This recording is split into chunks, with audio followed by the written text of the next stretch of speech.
haven't did a message probably in about a week, but God had revealed something to me today. Matter of fact, I was driving and God was revealing some things to me.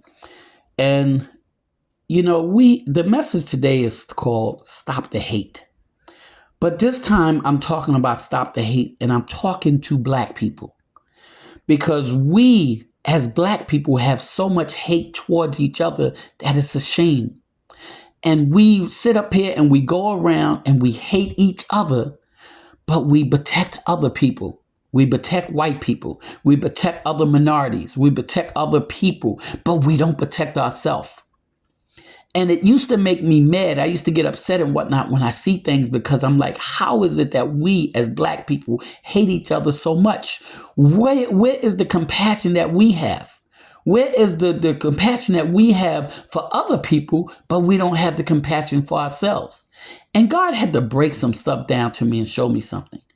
God said, stop being upset and start having compassion. And I was like, well, Father, what do you mean start having compassion about to our people who we going around hating each other? He said, because they don't understand. They don't know.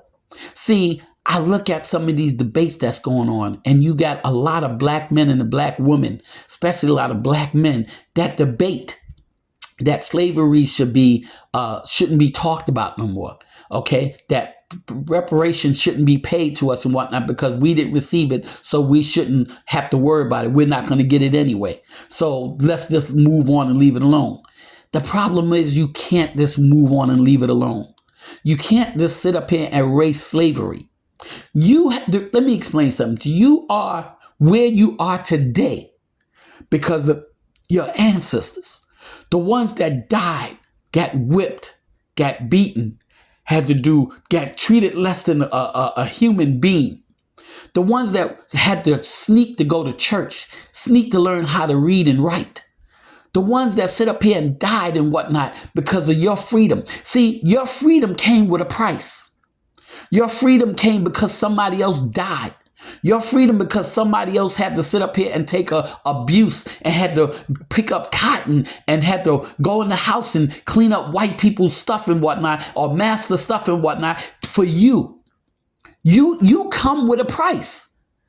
And I'm not just talking about God this time, because we all know that God paid a price for us.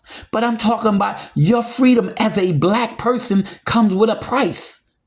Your ancestors paid a price for you to be able to get that job. Your ancestor paid a price for you to be able to get that house, for you able to go to school, for you able to get the things that you get. It came with a price. And for a black person, especially these black men, and I just don't understand them. I couldn't understand it at first. And God had to break it down to me because, like I said, black men and black women that go against black people and sit up here and go along with white people and sit up here and say, well, we need to move on and leave all this stuff behind. And I kept getting mad because I'm like, why is it that y'all so ignorant? Why is it that y'all don't see what's going on? Why is it that y'all keep siding with the white people, but y'all don't side with your black people? And God had to sit up here and break something down to me. God said, it's because of lack of knowledge. And see, I talked about that before, but now this time I'm talking about it differently because God said it's because of lack of knowledge, not because he's not giving it to us, because we won't receive it. Hear what I'm saying? When God was talking about a lack of knowledge, he was not talking to white people. He wasn't talking to people that call themselves Jews over in Israel. He wasn't talking about just the other minorities. He's talking to blacks. Okay? And the reason why he's talking to blacks is because we're the only nationality that doesn't have an ally. We're the only nationality that don't stick together. When you go to other ethnic countries and everybody else, they stick together. The Chinese stick together. The Asians stick together. The West Indians stick together. The Jamaicans stick together. Everybody sticks together except for the American blacks. And I kept wondering, why is it that we, as a black society, don't stick together? And God had to show me something. Being segregated, we look at it as being freed. Well, being segregated was the worst thing that ever happened to us, to be honest with you. And I'm going to tell you why. Before we were segregated, back in the 20s, 30s, 40s, 50s, 60s, we was united as one.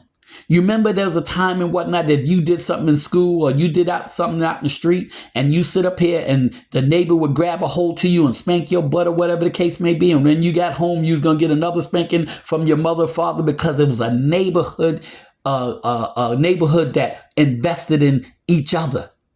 So when you did something, the whole neighborhood knew about it. You was going to get reprimanded from the whole neighborhood. There was a gathering of black people that we united, and we don't have that anymore. You hit somebody's child now, you going to jail. Okay. Same thing when it came to back in the days and whatnot. I'm gonna tell you why. What I say we're so united, we're being segregated was more of a blessing than it was a curse. And I'm gonna tell you why. We had Black Wall Street. I talked about this before. Atlanta, Georgia's airport used to be a black striving town. It was another Black Wall Street. Chicago had a Black Wall Street. New York had a Black Wall Street. Kansas and all those other places had Black Wall Streets that you never knew about.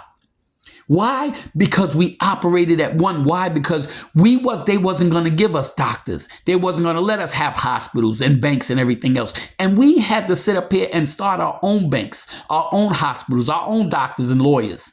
And we were striving to do very well, but we operated under one umbrella, and that was the Black culture umbrella. We was united as one. And now, since they did the segregation, we have lost everything that we had, that we worked for. And yet still we keep thinking we're still striving. If you look at it, we're really not. We're going backwards. We're losing things that we didn't lose before. And what I mean is, we don't own no hospitals no more. We don't own no banks. You know, we sit up here and everything that we get, okay, we have to go to the white people and ask them for it. This is not a racial thing. This is trying to get black people to understand where we was and where we going to. And if we don't sit up here and change our mindset, we're heading down a road and whatnot, you understand me, that we're going to be back in slavery. And see, and let me explain. And when I say slavery, I'm not talking about the old slavery, because this is not the old slavery anymore, what they doing. See, society has got smart. And so instead of them they took the chains off our necks, they took the chains off our feet, they took the chains off of our hands, but they left the chains in our mind. And so when you hear black people say, we shouldn't talk about slavery anymore, we shouldn't worry about reparation, okay, or we should move on, okay, that's because they're still changing their minds. Their mind is still changed. See, white people have sit up here and geared to black people, okay, that all that stuff that we died for, we should forget, that it's not worth it, that all the stuff that your ancestors went through, it's not important no more. And for you to look at black people and for them to say that, not realizing if it wasn't for them, they wouldn't have the freedom that they have today. If it wasn't for your ancestors dying for you, if it wasn't for the Underground Railroad, if it wasn't for the people that sit up here and had to lose their life and took beatings and whatnot for us, because they did it for us. And yet and still we don't understand that. So we sit up here and we have black people that want to debate on taking away the talking about slavery, taking away on reparation, you know, and move on. And they will side with white people instead of siding with your own minority. See, I said this before. We don't have any allies, because we're not allies to ourselves. We will be allies to everybody else in every other culture except for ourselves. The reason why all this is going on, and God had to show me, was because it's a mindset. See, the opposition, which is the white people, sit up here and said, well, if I can't take away the thing in one way, let me put in their mindset that they're free. That long as they can sit up here and get jobs, and long as they can move in certain neighborhoods, and long as they can get cars and houses and whatnot, that they're free. But what he's going to do is he's going to keep in your mind Okay, as long as you stick together as one people and whatnot, you will never have anything because we're our worst enemies, and which we are.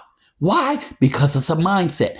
They put chains in our minds that's still there, and we don't even see it. God says we perish from a lack of knowledge, not because he don't give it to us, because we won't accept it. It's the same thing when we look at the old Jesus, the blue-eyed, white-haired Jesus and whatnot that we all grew up on. Okay, even today, even though when you read your Bible, it tells you what Jesus looked like and everything else, people are still argue with you about who Jesus is. Because of tradition and because of a religion. And people still won't know the truth. People refuse to accept the truth even when God gives it to them. This is why God says his people perish from a lack of knowledge. Not because he won't give it to them, but because we won't receive it. And yet and still we keep going down a road that we think that we're free, and they keep chaining us. They still have us in bondage with our mind. See, they took the chains off everything else, but they kept our minds bonded. And if you look around, that's exactly what's going on. Anytime you have black people fighting against each other, and they always say, the first thing they say, we're like crabs in the barrel. Well, we are. We're just like crabs in the barrel because we pull each other down, but we lift everybody else up. Okay? When are we going to stop this? You have to change your mindset. You have to see. And then we look at the King James Bible. The King James Bible was never meant for us. There's things in there that are true. But the King James Bible was meant for to keep us in bondage on a lot of things. Now, I'm not saying God's word is not in there. Just like Christianity. Christianity didn't come from the Bible. It came from the Bible, but it didn't come from, it came from King James Bible. Christianity was never a part of Africa. It was part of America that gave it to us and made us Christians. Okay? So you have to know where you come from and where you're going. If you don't know where you come from, you will never know where you're going. I'm going to do a part 2 on this because I think it's so important that we get into this, because the reason why we're against each other and the reason why we have so much hate for each other is because we don't know our worth. And once we learn our worth, and once we learn to go back to where we used to be, we can sit up here and strive and have banks and everything else and the things that we used to have that we don't have no more. So I'm going to do a part 2 on this because it's so important that we understand exactly what's going on. And until we understand where we come from, we have that, we don't know where we're going, and we get people like this that want to debate on talking about slavery and talking about preparation. We get people like that, black men and black women will talk about the black people on a negative term and whatnot because they don't know where they come from and they don't know where they're going. So I'm going to do a part 2 on this.